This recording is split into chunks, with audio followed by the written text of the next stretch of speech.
هنرمي الظل ازاي بقى؟ احنا قلنا في ارض وفي حيطه وفي معرفش ايه الكلام ده جه منين. فهنتكلم على مستويات الاسقاط. فاكرين في اعدادي لما كنا بناخد مستويات الاسقاط مش كان عندي المستوى الافقي والمستوى الراسي والمستوى الجانبي او البلان فيو والفرونت فيو والسايد فيو. هم بالظبط الثلاث مستويات عندنا. هم عندي ده الارض ودي الحيطه وده السايد الجانبي، الحيطه الجانبيه. مالناش دعوه بالجانبي ده هنا في الشغل، هنشتغل ارض وحيطه بس. طيب اللي ما بينهم اسمه خط الارض. بدأ يديني المستويات 1 2 3 ولو فردناهم بيتفردوا بالطريقه دي. لو فردت الثلاث مستويات هيديني الارضيه تحت والحيطه في وشي قدام والسايد فيو في الجنب. احنا مالناش دعوه بالسايد فيو، هنشتغل بس على واجهه وارض. متفقين على كده؟ تمام. بيعرفني يعني ايه كتله. طبعا الكلام ده احنا عرفناه من المنظور قبل كده، بس لان كان من سنتين كده كانوا بيدوا الظل قبل المنظور، فكان لازم اعرف يعني ايه كتله. لو قدامي البنش اللي قدامي ده مكون من ايه؟ مجموعه من المستويات، اسطح 1 2 3 4 5 6. طب الاسطح كل سطح عباره عن ايه؟ مجموعه من الخطوط. يبقى انا عندي اي كتله عباره عن مجموعه من الاسطح او المستويات، وكل مستوى من دولت هو عباره عن مجموعه من الخطوط، خط 2 3 4 او اكتر او اقل. طيب الخط الواحد عباره عن ايه؟ مجموعه من النقط. يبقى انا عندي نقطه 2 3 4 او اكتر او اقل لو الشكل غير منتظم او الشكل مكسر. يبقى انا من الاخر اي جسم عندنا مجسم ثلاثي الابعاد هو في الاول عباره عن ايه؟ نقط. يبقى لما اجي ارمي ظل الكتله ازاي؟ بان انا ارمي ظل النقط. لو رميت ظل النقط هوصلهم مع بعض قد الخطوط، هوصلهم مع بعض قد المستويات، هوصلهم مع بعض قد الكتل. منتهى البساطه. انا كل اللي انا عاوزه في الاول وفي الاخر ارمي ظل نقطه. اي مجسم مهما كانت تعقيداته هرمي ظل نقطه. طب واحد على طول يفكر كده يكون ايه دماغه بتلعب شويه، امال الكوره هرمي لها ظل ازاي؟ ولا المستطيل ولا الاسطوانه هرمي لها ظل ازاي؟ ولا الكلام ده؟ هجيب الموازيات للضوء يبقى هي الخطوط، واجيب بدايتها ونهايتها يقوم يديني النقط. فاكرين اللقطه اللي كنا من شويه؟ ايوه دي. ما دي عندنا مخاريطه يعني او كوره. شايفين الكوره؟ راح جاي واخد ممس فجاب لي البدايه والنهايه وبياخد ممسات من الاجنبي، يبقى كأن الكوره حولها الى دايره، والدايره خد عليها كذا نقطه وراح رامي لي الظل، وهنشوف ازاي.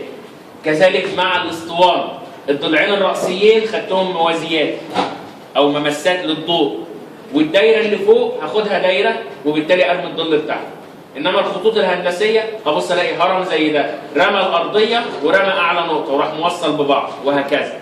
يافطه زي دي رمى العمود بالنقطتين اللي فوق ورمى اليافطه بالاربع نقط وراح موصلهم مع بعض. يوم يديني اي مجسم مهما كان تعقيده هو في الاول عباره عن شويه نقط متوصله ببعضها خطوط، متوصله ببعضها مستويات، متوصله ببعضها خطوط. سهله؟ لسه ما بدأناش برضه. اما نيجي نبدا هديكوا رسيم كده. يبقى الكلام اللي بنقوله ان انا عشان ادي ظل اي حاجه برمي ظل النقط، والنقط هتديني كل حاجه اما اخلص. يبقى نحاول برضه ان وانا برمي الظل اكون متخيل الظل في دماغي، لان انت ممكن بعد ما تجيب النقط ما تعرفش توصلها ببعضها. توصلها غلط وبيحصل كتير. اللي هنتكلم عليه بقى ظل النقطه. بس قبل ما نقول ظل النقطه ماشي، نقول ظل النقطه الاول وبعدين نشوف النقطه دي. ماشي. لو فكرت ارمي ظل نقطه، لو عندي نقطه واقفه في الهواء كده هنا وعاوز ارمي لها ظل، الظل بتاعها هيترمى فين؟ على الحيطه ولا على الارضيه؟ حسب ايه؟ الزاويه هنثبتها حسب البعد. بعد ايه؟ بعد النقطه دي عن الارض وعن الحيطه. لو بعدها عن الارض اقرب لبعدها عن الحيطه يبقى اكيد ظلها هيترمى على الارض. يعني ايه؟ يعني لو افترض ان القلم ده نقطه، طبعا مفيش حاجه اسمها نقطه في الفراغ يعني، بس يعني افترض ان البتاعه دي نقطه، لو انا قربتها كده ظلها جه على الارض. طب لو بعدتها على الحيطه قصدي، لو بعدتها وطبعا مع الزاويه هبص الاقي ظلها جه على الارضيه. يبقى لو هي قريبه من الحيطه بس ابعد للارض هتيجي على الحيطه. طب لو هي قريبه من الارض وبعيده عن الحيطه يبقى هتيجي على الارض. طب لو هي على مسافه متساويه هتيجي على خط الارض. طب الكلام ده يفرق معايا كتير جدا، لان ساعات ببقى عاوز ارمي ظل النقطه تيجي مره على الارض تيجي مره على الحيطه، هنشوف هي بتيجي فين بناء على ايه. يبقى اول حاجه عندنا ظل النقطه، بيقول ان ظل النقطه عشان يجي هو عباره عن ايه اصلا؟ هو عباره عن شعاع ضوء بيجي من مصدر الضوء يخبط في النقطه ويكمل يشوف هو يخبط في مين، يخبط في الارض، يخبط في الحيطه، يخبط في خط الارض، ما يخبطش في حاجه، نشوف. يبقى عباره عن ظل النقطه في المستوى الراسي او في المستوى الافقي، وهو بيقول لك ايه؟ تقاطع شعاع الضوء المر في تلك النقطه مع المستوى الراسي. ده امتى؟ لو كانت النقطه هترمي على الراس، فراح جاي عند الضوء نقطه هنا وراح شادد منها شعاع الضوء، مش منها، شد من مصدر الضوء شعاع ضوء لحد النقطه وكمله. طب مصدر الضوء ده ايه؟ هنقوله حالا. فلما قابل المستوى الرأسي اداني ظل النقطة على طول. طب في الأفقي نفس الكلام، شد الخط ومد هيقابل الأفقي يديني نفس الظل. تفرق معانا في ايه؟ هنشوف دلوقتي. يبقى بيقول ان انا لازم اعرف زاوية الضوء. تعالوا بس نشوف زاوية الضوء يعني ايه. النقطة اللي كنا بنقولها من أول المحاضرة ان انا عندي زاوية. بتاخدوا تحكم بيه السنة دي ولا السنة الجاية إن شاء الله؟ هذه السنة الجاية. طيب. هتاخدوا السنة الجاية إن شاء الله مادة بتدرس، ما نتكلمش لو سمحت. بتدرس إيه؟ بتدرس توجيه المبنى وعلاقته بالشمس. أقوم لما أحط المبنى توجهه شمال ولا جنوب ولا أدرس مساحة الضوء اللي موقعة على المبنى، والشمس بتقعد على المبنى قد إيه؟ كام ساعة بالنهار؟ أقوم جاي أحسب درجة الحرارة جوه بتزيد قد ايه وبره بتزيد قد ايه. مادة كده كويسة جدا، مفيدة من الحاجات المفيدة جدا. بتعمل لي حاجة اسمها منقلة الظل، بتحسب لكل نقطة في كوكب الأرض الشمس بتيجي قد ايه وبتتحرك قد ايه. الشمس بالنسبة لكل نقطة على كوكب الأرض مختلفة أماكنها وزواياها، وبتطلع امتى وبتغرب امتى غير النقطة الثانية. يعني مثلا كانوا وانتوا صغيرين بيضحكوا عليكم ويقولوا لكم الشمس بتطلع من الشرق وبتغرب في الغرب. الكلام ده غلط. الشمس بتطلع من الشرق وبتغرب في الغرب في فصل الربيع والخريف. في الصيف وفي الشتاء ما بتطلعش لا من الشرق ولا بتنزل في الغرب. بتطلع من الشمال الشرقي تنزل في الشمال الغربي، او بتطلع من الجنوب الشرقي الى الجنوب الغربي. وبالتالي شرق وغرب ده كلام نسبي، وبتطلع من ناحيه الشرق بس مش باتجاه الشرق، مش من الشرق الصريح. الارض كل نقطة فيها الشمس بتطلع من حتة مختلفة تماما.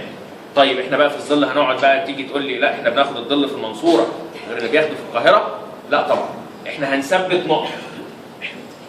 النقط دي هنثبتها ازاي؟ طبعا بيقول لي الكلام اللي احنا قلناه اهو، بيقول ان الشمس بتختلف حسب فصول السنة، حسب الايام، حسب الساعة، وحسب حاجات كتيرة جدا.